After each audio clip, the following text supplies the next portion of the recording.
Hello, જય માતાજી and જય શ્રી કૃષ્ણ. બધા જ કુશળ મંગળને એ મજાના હશો એ મારી હૃદયથી શુભકામના છે. હવે આજે જે આ વિડીયો બનાવી રહી છું એ હું એટલા માટે બનાવી રહી છું કે હમણાંથી આ વીકમાં મેં એક વિડીયો બનાવ્યો હતો, ગયા વીકમાં, હા, કે જેમાં મને ઘણા લોકો દીદી દીદી કમેન્ટ કરતા. અને એ જે ભાવના છે કે કોઈ આપણને બેન કે દીદી કે એ જે ભાવના છે એકદમ અલગ હોય છે, એ ફિલિંગ એકદમ અલગ હોય છે. તો બસ એ બાબત લઈને મારે કંઈક કહેવું છે. યાર. હવે મને એ કમેન્ટ આવતી ને દીદી દીદી, તો મને કંઈક છે જે મને બહુ યાદ આવે છે એ કમેન્ટોના કારણે. અને ઘણા બધા એવા છોકરાઓ છે જે મને દીદી દીદી કમેન્ટ કરતા હોય છે. પછી હું કેટલાક મોટિવેટ વિડીયો મૂકતી હોઉં છું, તો એ લોકો મને બી પ્રોત્સાહન આપતા હોય છે ને એમની પ્રોબ્લેમો મને એમની મોટી બેન ગણીને કહેતા હોય છે. અને હું સાંભળી રહી છું, વાંચું છું, તો બહુ હૃદયમાં બહુ આમ મજા પડી જાય છે. 2 દિવસથી હું જ્યારથી એ કમેન્ટ વાંચું ને દીદી, તો મને કોઈકને યાદ આવે છે. મને મારા રાજુભાઈની યાદ આવે છે, મારા રાજુભાઈ તેરવડિયા. એ સ્ટોરી કંઈક એમ છે કે એક શ્યામ અને કાનુડા જેવો નટકર દેખાતો છોકરો ફેસબુકમાંથી ફેસબુકમાં, હા, મને યાદ છે કે મેસેન્જરમાં મને મેસેજ કર્યા હતા, મને આજ બી યાદ છે. અને વાતો કરતાં અમે 2 થઈ ગયા ભાઈ બહેન. અને એ મને હંમેશા દીદી કહેતા, સુરેખા દીદી. અને હું એમને બહુ વાલી, મને ખબર, હું એમને બહુ વાલી. અને એ ફેસબુકમાં અમે શરૂઆત થઈ દીદી દીદી કહેતા. અને ત્યારે હતા મુંબઈ. તો મેં સાંભળ્યું હતું કે મુંબઈમાં મેકઅપ ને એ બધું બહુ સારું મળે. તો એ કે બેન હું અહીંયા અમદાવાદનો છું, સોરી દીદી, એ મને ક્યારે બેન ના કહેતા, દીદી જ કહેતા હંમેશા. તો કે દીદી આમ તો હું છું અમદાવાદનો, હું આટલા ટાઈમ પછી મારું નોકરીનું કામનું અહીંયા પતશે ને તો હું અમદાવાદ આવવાનું છું. તો મને એવું હતું કે કોઈ હશે ફેક માણસ, કોઈ હશે ગપ્પા મારતું હશે. તો મેં કહ્યું ભાઈ તમે આવો ને, તો તમે મુંબઈથી આવો ને તો મારી માટે એક મેકઅપ લેતા આવશો? તો કે હા દીદી. મને તો માનવામાં નહોતું આવતું. પછી અમે વાતો કરતા હતા ફેસબુકમાં રેગ્યુલર, તબિયત પૂછીએ, એકબીજાના સમાચાર લઈએ, એ મારા સમાચાર લે. પછી એમને જ્યારે અમદાવાદ આવવાનું થયું તો આ તો એક દુકાને ગયા ભાઈ, તો રાજુભાઈ તો, અને એમને મને ફોટા મોકલી આપ્યા મેકઅપના. બે ત્રણ બહુ બધા, 2-3 એવા મેકઅપ જે મને ગમ્યા હતા. એમને બહુ બધા ફોટા મોકલી આપ્યા. એમાંથી 2-3 મેકઅપ કીટ મેં સાઈડમાં કરી કે હા મને આ ગમે છે. મને મેકઅપ ત્યારે બી આવડતો નહોતો લગાવતા અને અત્યારે નહીં આવડતો લગાવતા, પણ એક ક્રેઝ કે આવું હોવું જોઈએ આપણી જોડે. અને મુંબઈનો મેકઅપ એટલે બહુ જ ફેમસ. તો એમને પછી મારી માટે એક મેકઅપ ખરીદ્યો. ત્યાર સુધી મને એવું લાગતું કે હશે, કોઈક મજાક કરતું હશે મારી જોડે. પછી થયું એમ કે પછી ભાઈ તો આવ્યા અમદાવાદ એમના ઘરે આવ્યા. તો એ ઘરે આજના દિવસે આવી ગયા હતા ઘરે. અને અમારો પરિચય હવે એવો થઈ ગયો હતો કે એકબીજા ઉપર વિશ્વાસ કરવા લાગ્યા હતા ધીમે ધીમે. પછી એમને મને જ્યારે કીધું કે બેન હું અમદાવાદ આવી ગયો છું, દીદી હું અમદાવાદ આવી ગયો છું, સોરી બેન બોલાઈ જવાય છે, કે દીદી હું અમદાવાદ આવી ગયો છું, તમે મને મળવા આવશો, અમે તમારું જમવાનું કરીએ છીએ. મેં કીધું હા, કેમ નહીં. અને મને યાદ છે હું એમને પહેલી વાર એમના ઘરે મળવા ગઈ હતી. અને એમના બધા ફેમિલી મેમ્બર મને જોઈને એટલા ખુશ, જાણ કે એવું લાગતું જ નહોતું કે આ પહેલી મુલાકાત છે. અને મારું ખાવાનું બનાવ્યું, મેં ખાધું. અમે ભાઈ બહેન એક પહેલી વાર સામસામે મળ્યા હતા. અને ધીમે ધીમે મારું બોન્ડિંગ એવું થઈ ગયું કે મારા રાજુભાઈ દીદીને પૂછ્યા વગર કંઈ કામ નહોતા કરતા. કંઈ હોય તો દીદી આમ, દીદી તેમ. અને એ જ દરમિયાન જ્યારે અમારું બોન્ડિંગ થયું, એ જ દરમિયાન રાજુભાઈના જે સગ્ગા બેન હતા, બીજા નંબરના બેન હતા, એમના લગ્ન હતા થોડાક જ મહિનામાં, 1-2 મહિનામાં. તો એ સમય એવો હતો અમારો કે એમના ઘરની જે શોપિંગ લગ્નની કરતા હતા, ઓઢામણા લો કે બધું એમનું કટલરી લો કે બધું, તો એ બધી ખરીદી કરાવડાવવા હું એ લોકોની સાથે જ હતી. એના કારણે પરિવારમાં મારી એક એવી બોન્ડિંગ થઈ ગઈ કે ઘરનાનું કેવું એમ હતું કે તું અમારી ત્રીજી દીકરી છો. અને મારા રાજુભાઈ મને હંમેશા કહેતા કે તમે દીદી મારા ત્રીજા બેન છો, ભલે મારા મા જણ્યા નથી પણ તમે મારા ત્રીજા બેન છો. અને મને બહુ રિસ્પેક્ટ આપતા, બહુ બધો પ્યાર આપતા. પછી બેનનો પ્રસંગ જે હતો એ બહુ સરસ રીતે કર્યો. હું ગામડે બી ગઈ હતી લગ્નમાં, અને સુરેખા એટલે રાજુભાઈનો જીવ, એટલો પ્યાર મારા ઉપર એમનો. સમય ગયો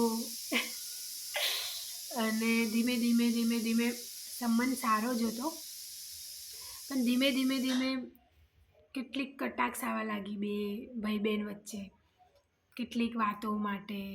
પણ એ કટાક્ષ આવતા પહેલાં મને આજ બી યાદ છે કે મારે જ્યારે બી એમની જરૂર પડતી તો એક ફોન કરતી, રાજુભાઈ આ જોઈએ છે, રાજુભાઈ મારે આ લેવું છે, રાજુભાઈ 500 રૂપિયા જોઈએ છે.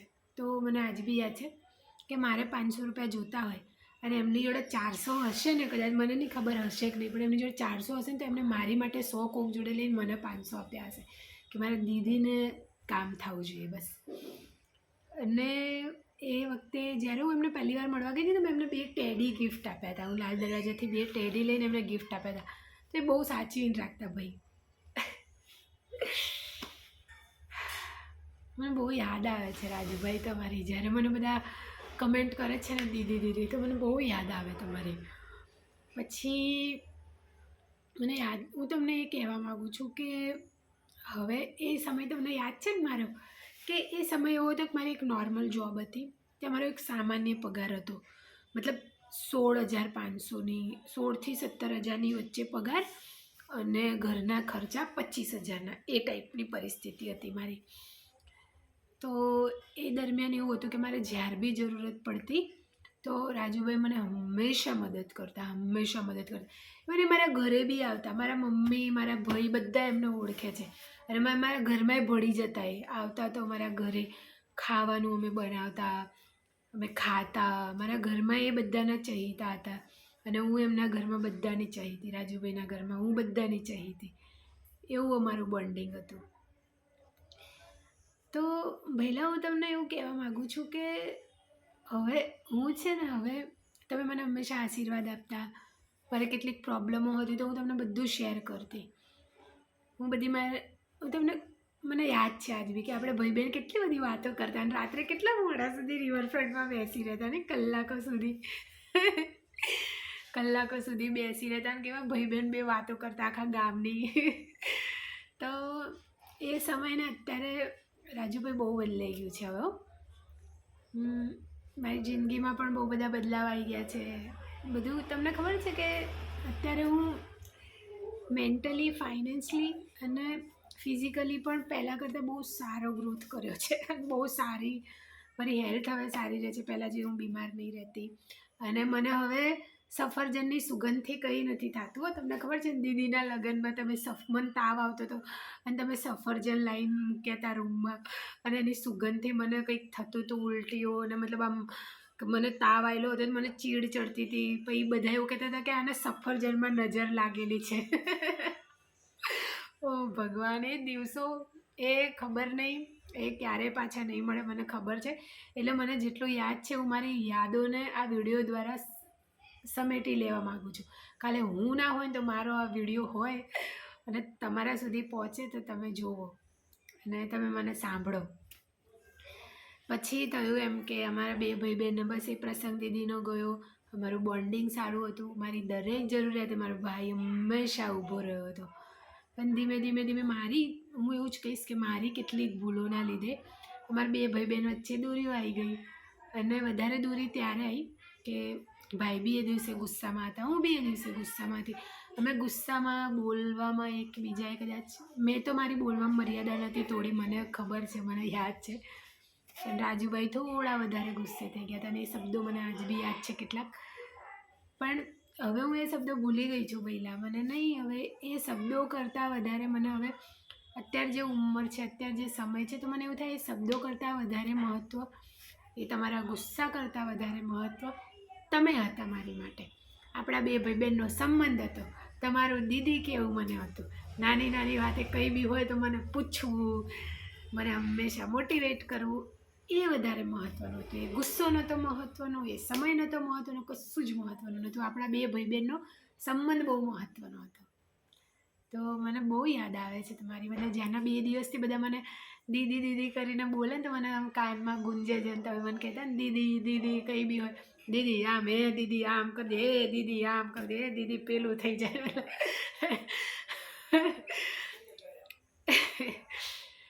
તો રાજુભાઈ તમે કેમ છો? મારો વિડીયો તમારા સુધી પહોંચી જાય ને તો તમે મને વગર ફોન કરે ઘરે આવી જજો મને મળવા માટે, સરપ્રાઈઝ આપવા માટે હો ને. જો મારો ઓફિસ ટાઈમ છે સવારે 9:30 થી 5:30નો, તમે છે ને આમ મને સરપ્રાઈઝ આપવા માટે 5:30-6 વાગે મારા ઘરે આપણે રૂમમાં ઊભા રહેજો. અને પછી હું અંદર ઘરમાં આવું તો તમે મને હાઉ દીદી એવું કરજો હા ને. અને મારા ભાભીને લઈને આવજો. એવું નથી કે મારા ભૈલાએ પ્રયત્ન, એ ગુસ્સામાં ભલે મને બોલી ગયા હતા પણ એમને પ્રયત્ન કર્યો. તો છેલ્લા હમણાં 2-3 વર્ષ જ્યારે નાનકા ભૈલાના લગ્ન હતા ત્યારે પણ એમણે મને બહુ પ્રેમથી મને શું કહેવાય મને બોલાવી હતી, વોટ્સઅપ મેસેજ કર્યા હતા, કોલ કર્યા હતા કે દીદી જે તો એવું ભૂલીને આપણા ભૈલાના લગ્ન છે તો તમે આવજો, મમ્મીને ભૈલાને બધાને લઈને આવજો, જેમીનને લઈને આવજો. પણ ત્યારે મને હું કદાચ નારાજ જ હતી, કારણ કે મને એવું હતું કે પહેલાં ફોનમાં કીધું ને, ફોનમાં શું એ મને ઘરે તેડવા આવશે, મને મનાવવા આવશે. અને હું કદાચ તમારી રાહ જોઈ રહી હતી એ ટાઈમે કે ભૈલો આવશે ઘરે મને મનાવવા, મને બોલાવવા. પણ એવું ના થયું. પણ હું સમજી શકું છું કે પ્રસંગ હોય એટલે આખા ગામના દોડાદોડી હોય એટલે કદાચ તમે નહીં આવી શક્યા હોય. પણ એના પછી થયું એમ, ત્યારે જૂની વાતના લીધે હું ગુસ્સે ને નારાજ હતી. પછી એના પછી શું થયું, અમારા ઘરે એક પ્રસંગ હતો. મારા જે સગા ભાઈ છે, મોટા ભાઈ, એમનું ચોખડું હતું. મેં ભૈલાને તેડું આપી દીધું કે હું જરૂરથી આવીશ દીદી, તો એ આવ્યા નહીં. તો પાછી હું નારાજ થઈ ગઈ. તો બસ આમને આમ અમારા બે ભાઈ બહેનનો નારાજગીમાં અમારા બંનેનો સંબંધ પૂર્ણ વિરામ તરફ જતો રહ્યો. પણ આ 2 દિવસથી મને બહુ યાદ આવે છે રાજુભાઈ, તમારી બહુ જ યાદ આવે છે. તમને ખબર છે મારી સગાઈ થઈ ગઈ છે અને તમારા જીજાજી છે. અમે જેટલી બી વાર રિવરફ્રન્ટથી નીકળીએ છીએ ને આજ બી, ભલે એ તમને ચહેરાથી નહીં ઓળખતા પણ તમને નામથી ઓળખે છે. તમે અત્યારે એમને હું તમને નંબર આપું, તમે એમને ફોન કરશો અને તમે ખાલી એવું કહેશો ને કે હું રાજુ બોલું જીજાજી, તો એ તમને તરત ઓળખી જશે. અચ્છા, સુરેખાના દીદીવાળા ભાઈ. ઘણી વાર નીકળું તો તમારી વાત કરું અને ત્યાંથી નીકળીએ તો મને યાદ આવે. હું એમને હંમેશા કહું કે અગર રાજુભાઈ હોત ને તો કહું એ તો મારો જીવ ખાઈ જાત. અને કંઈ બી હોત તો એ જીજુ આ કેમ કરું, હે જીજુ આ કેમ, જીજુ તમે આમ કરો, જીજુ માં દીદીને હેરાન ના કરતા, જીજુ આમ, જીજુ તેમ. અને કહું કદાચ એક સમય એવો બી આવી જાત કે ઘણીવાર આપણા ઝઘડા થાત તો એ તમારા પક્ષમાં થઈ જાત અને કહું મને ચીડવત. તો હું એ બધું બહુ યાદ કરું છું. તો હું તો સોરી નહીં જ કહું, તમને ખબર ને, કારણ કે હું તો મોટી છું, તમે નાના આવ્યો તો મારે સોરી ના કહેવાય. પણ હું સાચું કહું રાજુભાઈ, મને તમારી બહુ યાદ આવે છે. કારણ કે હમણાંથી બધા મને દીદી દીદી કહે છે ને તો મને દીદી એ લોકો કમેન્ટમાં લખે છે પણ મારા કાનમાં તમારો જ અવાજ ગુંજે છે કે મારો ભૈલો મને બોલાવે છે. તો કદાચ કોઈ બી કારણથી આ વિડીયો તમારા સુધી પહોંચી જાય ને તો તમને હાઉ કરવા સરપ્રાઈઝ આપવા આવી જજો. આપણું ઘર ત્યાં જ છે, રાણી ત્યાં જ છે આપણું ઘર. પણ આપણે ઘર નવું બનાવી દીધું છે. હવે જૂનું હતું ને એ તોડીને નવું, તમે કહેતા ને કે દીદી ઘર સુધાર દો ને, ઘર સુધાર દો ને, તો આપણે નવું ઘર હવે બનાવી દીધું છે. અને પણ આગળ ઘર છે ને ત્યાં 3 પગથિયા છે આપણા ઘર આગળ અને આખામાં ટાઈસો લગાવી છે. તો તમે યાદ રાખજો. બાકી તમને આપણા ઘર આગળ એક નવો લીમડો ઉગાડ્યો છે મમ્મીએ અને બહુ મોટો થઈ ગયો છે.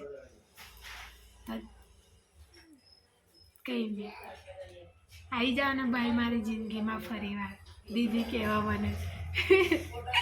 અને મારી દરેક સ્ટેટસમાં એ ટાઈમે બી મારા દરેક વિડીયોમાં એ પોઝિટિવ કમેન્ટ કરવા માટે આવી જાઓ ને જલ્દી. બાકી બસ બાય. હવે કોઈ શબ્દો નથી, પણ બસ હું એક જ પ્રાર્થના કરીશ કે આ વિડીયો તમારા સુધી પહોંચી જાય. I miss you Rajubhai, I love you મારા વીરા. મને સાચેમાં બહુ યાદ આવે છે તમારી. બાય.